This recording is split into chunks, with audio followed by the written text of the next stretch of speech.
What's going on? You tell me. Oh, man. It's by the hour. Yeah. Hot mic, so. Hot mic. Welcome to Inside Look. I'm Jeff Lyons, joined today by our assignment manager here at 14 News and father of the Inside Look podcast, Brian Cissell. Welcome, Brian. Thank you. This was all your idea, literally. I mean, you pushed it through. Well, to have a podcast. I started listening to podcasts. I'd never listened to one, and then I started listening to them. And, you know, with things changing so quickly in what we do, it was just another tool to get out there, I thought, to get to people and let them hear some stories. Yeah, you designed our room for us here and laid it all out, got us some decent mics, so appreciate you. And I was just a small part. I think you're about podcast number 85 or 86. I'm not sure exactly how many we've done, but this thing seems to have legs, at least for the time being. So are you pleased with how it came out, or has it been a bitter disappointment? A change of host is probably needed, right? No, we don't want a change of host. I think it's gone great. You know, we've had a lot of different people on here, you know, from Don Mattingly to community organizers to a lot of people here from 14 News. And what's so nice about it is that it's not so stiff. It's not, you know, it's just a good natural conversation. Yeah. You know, the surprising thing about it, and of course, when you pitched it to me, was that none of the younger people took it. I thought, well, somebody who's like in their 20s or 30s on the staff would jump on it in a heartbeat. Nobody did. So then, I wheeled up with my walker and said, well, I'll do it. And you kind of looked at me and thought, well, okay, yeah, maybe. And it's been fun for me. It's kind of been an adventure. It's been something completely different that I enjoy. But that had to be a surprise to you too, that nobody in the younger generation thought, hey man, I'll get my own podcast. You know, I thought people would jump up and want to do something like this, but honestly, you're the best person for it. Well, I mean, you don't have to flatter me. No. I mean, you're Mr. Evansville, and Mr. West Side. I mean, but honestly, your institutional knowledge and your knowledge of the community and so many different community leaders, you know, that's the thing about news here. We don't know a lot about anything, but we know a little bit about a lot. And, but you know who some of the people are, some of the players, and to be able to have those conversations. And honestly, it's been the best thing for you to be the one doing this. Okay, well, let's talk about you. Right. We're not here to talk about me anyway, because, and I've wanted to have you on for a while, but I thought, well, you're a busy guy, and I hate to pull you back here, and take you out of the newsroom, but turns out you kind of like... You can take me out of there anytime you can, anytime you want to. How did you get ensnared in television news? Well, where'd you grow up? Take us through the Brian Cissell experience. Where'd you grow up, that sort of thing? I grew up in Owensboro, and went to Owensboro Catholic and Catholic schools there in Owensboro, and that was my upbringing. And when I got finished with high school, I was starting at Owensboro Community College, but then I started working at Channel 8 in Owensboro. And that's where a lot of people from here used to be Channel 2. Byron Douglas worked there. Many, Stephanie Sylvie. Shannon Sampson. Jay Hyde, our former general manager, had worked there. So describe that operation. I've heard many stories. Yeah, I know it was co-located with WSTO. It was out there on US 60. Yes. Jerry Burge running the outfit, who was a long-time news director and news figure in tri-state broadcasting. So we talk about walking in that door for the first time. Well, I mean, that's a big personality, Jerry Burge. I mean, for anybody that knew Jerry Burge, I mean, that is a big personality and somebody that had been news director in this market for different times. And also Joel Utley. He was like our assignment manager, and Joel Utley, who was the voice of the Kentucky Wesleyan Panthers for so many years, I think the longest ever. And, so they were some of the people that I learned from. And it was a small setup there in Owensboro at Channel 2. And, in a small community like Owensboro, there was not a lot, we were doing a lot of different kinds of stories, a lot of stories on city organizations and stuff like that. Well, that was kind of the intent, too, of a cable channel, almost like an access channel, where you would do very local community stuff. It wouldn't even Yes. be out of Davis County necessarily. And that was the whole idea, that you'd have broadcasts kind of covering the big picture, but then you could really, the school board meetings and things like that, Yes. you could do at that level. So were you a photographer right off the bat, or did you report, or what did you do? I was a photographer right off the bat, and it was something that I had never done. I was always creative. I was always, I enjoyed art when I was in school, and journalism and television is a lot like art. I mean, it is, you're creating something. And so when I started doing it, I felt like I was good at it. It was something that fit me. I've never had a problem talking to people. That's the biggest thing. I've never had a problem going out and having a conversation with people. And be curious. But then you also had the gift of having the eye where you can get the pictures that then help tell the story. So I'm sure you grew exponentially in those years at Channel 8. I did. You feel like it? I did. I did grow there. In the time, and it was the beginning of like just seeing how all the markets, all the stations are intertwined. I was there for just a little bit when it was owned by the cable station, and then Channel 44 bought Channel 8. So I worked for Channel 44 for just a little bit before I moved over to Channel 7. Got the opportunity to start working in Evansville at Channel 7, where I worked there at WTVW, which merged with WEHT. That was in 2011. Yeah, you got to have a program to keep up with all the changes and everything that have happened in the market. But primarily your job, were you chief photographer at some point? I was 7? chief photographer at oh, one point at Channel 7, yes. Yeah. So talk about that job. I mean, you're not only are you having to go out and shoot this, that, and the other story and chase wrecks and fires, but also I would assume the chief photographer gets kind of the plum assignments every now and then, right? What were some of your plum assignments? Plum assignments. Yeah, like one like man, I'm a lucky guy. I've done, over the years, I've gotten the opportunity to do a lot of, big stories, big events, and 9/11, on the anniversary of 9/11, Randy Moore and I flew to D.C. and were there live for 2 or 3 days, over the memorial services of that event. A lot of other events too.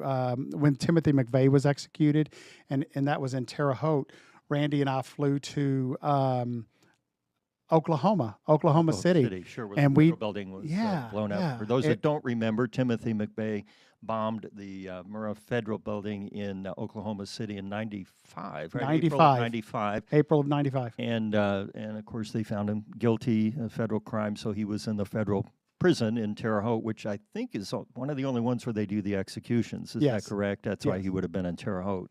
So we flew there to meet with some of the families that lost loved ones there, and just to tell some of those stories, to let people here in Evansville, in our tri-state, hear some of these personal stories and kind of bring it full circle, so that when we were covering McVeigh's execution, people kind of understood a little bit about the reason behind that and the context. The What's context. it like when you're representing Evansville and you're up with the network guys? How do you elbow your way in and get access? I've never had problems with that. Well, you're a threatening kind of guy anyway. No, but I mean, I can.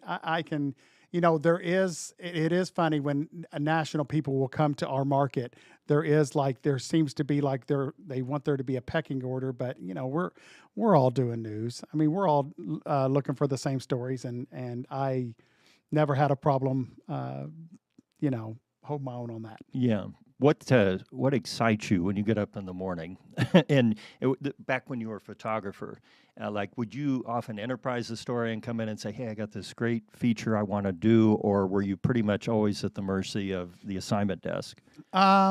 I was a little of both. I mean, I certainly pitch stories. We all pitch stories, but a lot of it for me is just taking a story, whatever the story was. I was always, my favorite part was making it human, not just focusing on the officials and what they have to say about this topic, but finding a regular person and telling the story around them of how this affected them and making it something that was interesting to the viewer at home. My experience always was that if you had a camera on your shoulder or even in your hand, and the subject you were trying to talk to, as you said, just a normal person, not an official or somebody who's prepared, they would kind of tense up a little bit. How did you disarm your subject so that they would speak freely and give you the sound that you wanted? It takes time. You can't go up to somebody and just say, "Can I talk to you? Can we do it?" Your thoughts. Yeah, your thoughts. Can we do? I would learn people, whether it was officials, and I would try to find out a little bit about each person, so that when I would go in there to interview them, I would ask them about something, whether it's a sports team, whether they were go boating, whether I knew that. I would ask them a little bit about that stuff, and that would ease the tension. And then I would just have a conversation. And another thing is those moments that are candid. One thing that I was always big on was miking up a subject and stepping away. So let's say there's a house fire on a corner. I would be shooting video of the house fire, and I would find somebody that was out there that may be a neighbor. They may be watching what's going on, and I'd just go chat with them for a minute or two, kind of get a little bit of a bond there, and then I'd ask them if I could put a microphone on them. And I would shoot video of the fire, but step away, and then through my earpiece, I would hear them having a conversation with somebody else about, the fire. I can't believe this is going on, and talking a little bit about what happened. And it was always a good way to get some good content. Did you ever go to a story and it was just too emotionally fraught, too fresh, too raw that you said, nope, not going to do it? I'm not going to invade, this person's space. I'm not. Where you got there, maybe you were sent on a story like that. Someone lost someone, or a tragedy. Well, I mean, quite often. I mean, there's many times where what is too much to approach. You can still do the story and still let people know what's going on. I mean, we're the eyes and ears of the viewers. They can't be at all of these things that are going on. So it's our job to document that and bring it back to people. But that doesn't mean that you have to put a camera in somebody's face and you have to be what some people would say is insensitive. You could still, there were times where you knew not to approach something, but you could talk to somebody else and still get the feel of what is going on there without being rude about it. You've been in a management role here in our newsroom for many years now, where you assign the stories. You're kind of, I like to say you're the traffic cop, because everybody sort of flows through you. Am I going to do this story? Where do I go? And of course, you have the institutional knowledge. How long have you been in the market anyway, working? 30 years. I thought it was about, I'm 38, so long time. So you know people and you know things. Do the new reporters rely on you for that? Do you feel like you can kind of set them up, brief them for success when you push them out the door? Or what's your relationship with our reporters? I think that's the case. I think there's a lot of relying on us here with the institutional knowledge of which direction to go. Sometimes, we would like for them to be just a little bit like a little more reliant, and I don't mean that in a bad way, but just go out there and look for the people to tell the story around. So yeah, I do think people rely on us for institutional knowledge. I mean, it is hard when you are 22, 23, coming to a market that you've never been to, and you're put into a story that you don't know anything about it. You don't know the politics. You're learning that first year that people are here. They're just learning about the community. So it does take some time for them to learn. And this is a teaching market, and that's what we do. Yeah. And you've been in this market exclusively, correct? You never worked like in Bowling Green or Terre Haute, Indianapolis, someplace like that. This is the only market I've worked. Yeah. And pretty much I'm the same way. I started in Terre Haute, and had those same challenges, as a 22-year-old, where you didn't know who to ask, or you didn't know where the bodies were buried, so to speak, and you can't talk to so-and-so unless you talk to so-and-so else, and you don't mention this. And our assignment guy, who had been there many years, would kind of guide you through that. And if you listen, usually you'd stay out of trouble. So I guess you've had to put out a few fires, though, along the way, where mistakes are made and smooth it over. There's so often that a reporter or photographer comes back with something wrong with their video, or they didn't hit this button, they have their mic off. And I always say, don't sweat it. I've made every single mistake there is. And I tell them, I said, you're going to make every mistake there is, but just try to remember that mistake and don't make it a second time. Log those. And that's part of being a learning market. And you are going to make mistakes, but it's okay. It's not the end of the world. Yeah. How do you respond to people who will, and we all have to look, viewers, anybody can email the newsroom. Everybody gets the same emails, whether they're griping about, somebody's hairstyle or we didn't cover this or that. How do you reconcile that? We can't possibly cover everything, that comes in through the door. But yet some people are very persistent, and just assume that we are either against them or biased in some way. But it's a simple fact. The story can't get covered for a variety of reasons. How do you handle that when you've got to answer the phone and emails and whatnot? Well, there is there is a lot of that, because people get very upset, and people do not mind calling the newsroom or emailing the newsroom and letting us know their opinions. But you just be true to them. I mean, and when somebody calls wanting us to cover a story, the first thing I do is say, we're going to try to be there. We would like to cover this. I can never make a promise that we will be there, but we do try. But there are people that are upset about this topic or that topic, and when people call us, they're typically pretty upset. When they get to the point that they're calling us about whatever topic is going on or whatever issue is going on, they're usually pretty upset. So sometimes you just sit there and let them vent. Sometimes they just want to vent. Yeah, they just want to be heard. And it's okay. And this is not unique to us. You worked in newsrooms at all the stations here in the market, right? You were at 25 for a period of time, and of course you mentioned Channel 7. And I'm sure the phone calls there were no different than the ones that come in here at Mount Auburn Road, right? People are people. Yeah, they are indeed. What kind of people do you like to cover? Like, what would be the perfect story for you if you could leave this podcast and go cover something? What would it be, and how would you do it? I do like documentaries. I find myself, history was never my subject in school. And in fact, I don't know that there was any subject that was my subject in school. But once I got out, and now that I'm older, I do, enjoy that. I love listening to documentaries, documentary podcasts, watching them. I find myself scrolling through reels in my algorithm when I see the reels are a lot of those history and documentaries. Yeah. Well, and you and I worked on the 70th anniversary documentary, so to speak. It was a special, but it was was that an hour-long show? I can't. It was an hour long. It was a buster. I mean, it was a bear. It's a lot of work that you put in, and I put in too, digging stuff up and trying to remember, and hooking up with the right people.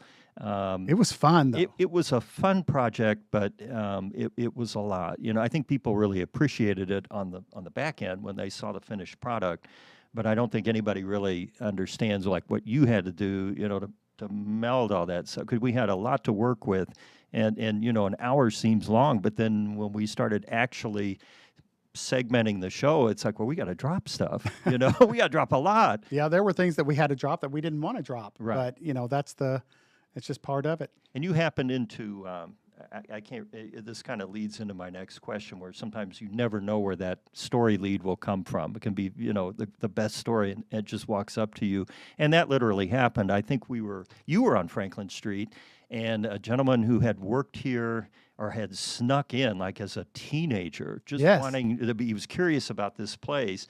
and wound up being on, working here like camera and so forth. He lived down the street. I can't remember his name off the top of my head. I will. But that was one that just came to us. Came to you, I think, Yes. and we got I believe it was at Fall Festival. It was at the Fall Festival, and we went out like the next day or two and interviewed this gentleman, and it turned out to be a really sweet and unexpected twist, to the otherwise what would just be a regular documentary. So he was a teenager, and he lived right down the hill, Yeah. and would see the flashing light kind of like you did. Right. And he wanted to see what was going on. He came up and kind of eased his way into working here, and he worked here for a good while Before they discovered him. And then the general manager at the time Like, who's that found kid? out Yeah. that he was a teenager and he couldn't work here. Right. So, but he was the one. He said, "I may not have been the longest employee there, but he said I was certainly the youngest." Yeah. It was a really neat, and that really added to it. It did. It was just something unexpected, but stuff like that has happened to you a lot over 30 years, right? Where a story will just sort of pop up that maybe you weren't anticipating. Can you think of one that comes to mind? Oh my gosh, there's so many. Unexpected treasure. Well, I mean, it all comes with just having conversations with people. I'm trying to think of one in particular off the top of my head, but it's hard to right here. But it's just honestly having conversations, and that's what I think we lose a little bit in this day and age is having those bonds, those conversations with people. So much is done over the phone. Technology has changed so much. When we started, we had to know this area. We just had to go out to communities, and we had our maps in our cars. Had to and ask for we directions. pull it. Right. And yeah, you did. You stopped and asked for directions. And now, I don't want to throw anybody under the bus, but so many of our reporters and photographers are like, "Hey, Brian, can you send me a ping for where I'm going?" And I'm like, "Just look, look it up." And so we had to know the community and know the area. Oh man, just trying to think of some stories. There's so many stories that I just came into. Well, who did you work most closely with when you did specials? I know you and Randy Moore did a lot, won awards and Yes. things like that. So, I Yeah. mean, you were obviously doing, award-winning work. How did those stories come about? Randy and I did a story on a kid named Ben Weber who went to Southridge High School. And this was in this would have been in about 2012, 2013. And Randy was the pastor or the associate pastor of the church in, I believe it was Dagonia Springs. Yeah, Baker Chapel. Baker Chapel. And I think he met this kid through the church. And he was a football player at Southridge High School, one of the star players, running back. He was very good in school. He had so much going for him, but he had a lot of tragedy in his life. His dad, it would have been his dad that passed away of a heart attack, I believe, when he was in 8th grade. And then when he was, I believe, a sophomore in high school, somewhere in those formative years, his mother passed away too. So, and then his sister, who was in her early 20s, took him in and raised him from that point. And what a good kid. So we did a story there where we followed him through some of his schooling and talked to him and his sister, got him in different environments. We went to the school, we got him at home, and on the football field too, and covered one of the games. And it just so happened, and this is where luck comes in, those little golden nugget moments. Right. We're driving, we're going there to cover this game, and that was the only game we were going to be able to cover anyway. And we found out that he was going to be in the homecoming court. It was a homecoming game. And then he just happened to be named homecoming king at that game. Everything fell into place. It was just such a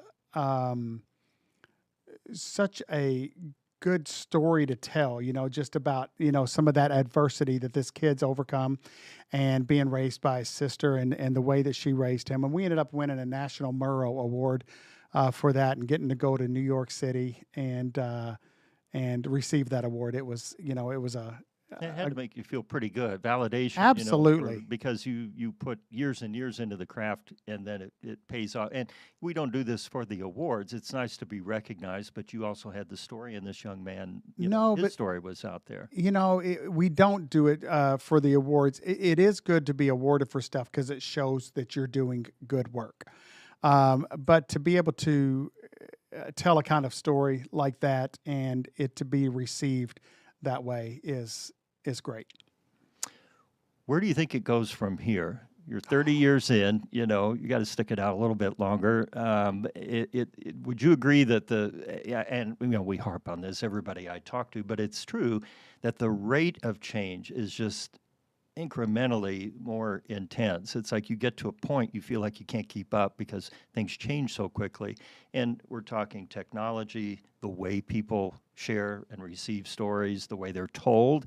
You think there's any trend that's different about a way a good story is told, or do you think that's timeless? Stories. I mean, and I think sometimes it's tough to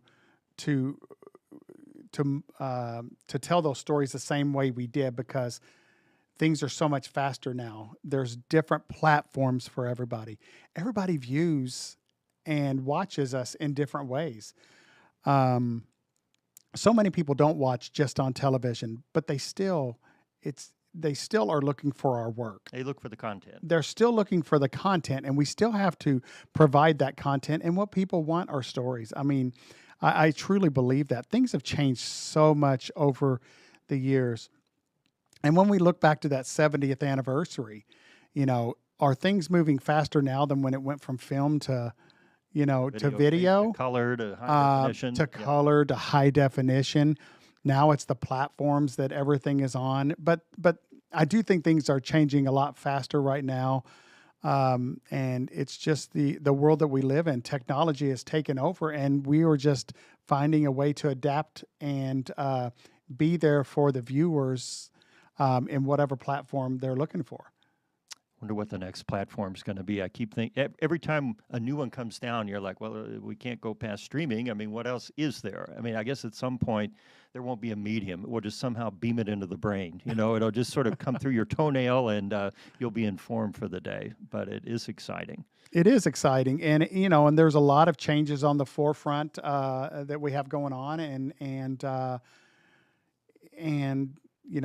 I think change is never going to end. Yeah. There's always going to be change. One more question for you, and then I know you got to go back, and they've got to use, this studio is so popular that I have to book time in here because everybody wants to come in here. We were talking about platforms earlier, and my question, and of course I forgot the question, I'm going to filibuster around because I will come up with it here. Don't you hate that when the question escapes? I do that all. Yeah, I got to think about this for a minute. Oh, I know what it was now. When we are doing stories on these different platforms here, there are a multitude of content creators on the internet. I mean, if you compare it like with when you and I both started, we were pretty much it. You could go to the movies and see those kind of, video or film productions, and there were TV stations, and then there was the newspaper, print, and radio. No one had access. Everyone has access now, more or less democratically, with small d. Everybody has the same advantage, right? I mean, you might have better gear, you might have better equipment, but at the end of the day, everybody has the same access to an internet, a wide audience. How do you think that has changed then what we do here professionally at a TV station? I think it makes it easier in a lot of ways. I kind of let's go back to weather. Okay. This is your wheelhouse. Sure. Years ago, we would go out. We would be sent out as photographers, as reporters, and be sent out towards the storm. And we're looking to find video of the best video that we can find, and to document it as it's happening. How often did we see videos of the tornadoes? Oh, back then? Yeah, never. Never. Rarely. Very rarely. Never. And now, when we have an outbreak or whatever, like we had back, was it June? Father's Day weekend. Yeah, Father's Day weekend where we had, in the teens of tornadoes. there's so many videos. And we have so many videos every time there's an outbreak because everybody has a phone. You know, everybody is every viewer is a content creator in a way. And that's just what we are. And, you know, it's kind of everybody's, you know, I talked about telling stories and telling people stories. Everybody's doing that. Everybody's looking for those moments to shoot video of. And, but people do that. And that's my question, though. What sets us in the media, big M, apart from, you know, just somebody with a camera out there? Or is there anything that sets us apart? I mean, I'd hope there'd be ethics and education, you know, procedure and so forth. But what do you think? I do think that there's ethics. And you know, we are there to ask people the questions that they are. A lot of the stuff that we are doing are off of emails that people are reaching out to us about. They would like us to ask about this or look into this, and that's what we do. And but it is our job as journalists to be the watchdog for people, to let people you know, to hold people accountable, to ask those questions when people can't get a platform, get to somebody to talk to them. It's our job to do that, and I think we do the best job that we can. Yeah. Brian Cissell, thanks for giving us an inside look. I know you want to stay in here longer. It's nice and cool and quiet here in the podcast studio. Quiet is nice. There are scanners running and reporters waiting to ask you questions right now on the other side of that door. So anything I didn't ask you that you wanted to talk about? No, I think we covered Use it pretty the forum. good. I mean, we could talk for another hour, but well, I know, and that's appealing, but we all got stuff we got to do. So that's right. Brian, I really appreciate you coming on. Thanks for pushing through the whole concept of a podcast here for 14 News too. It's been enjoyable, this podcast. I've really enjoyed doing this podcast. I do enjoy doing it. And so when Brian says he's doing it, he has to edit all the gibberish I send back over so that it looks intelligent. It'll be interesting to see what you cut out of your own interview. We've been in here for about 30 plus minutes. It might be about 15 minutes long. Okay, well, you can just put the best of Brian Cissell on there. If you'd like to listen to any of the Inside Look podcasts, you can do that wherever you get your podcast. You can also watch on the 14 News YouTube channel and check out our companion podcast, What's the Trend, with Aaron Weeks and Casey Mason. That drops every Friday, and you don't have to edit that one. They're self-contained. That's right. That's right, which is probably a good thing, right? You're not looking for more podcasts to do. Thanks for joining us here on Inside Look. I'm Jeff Lyons.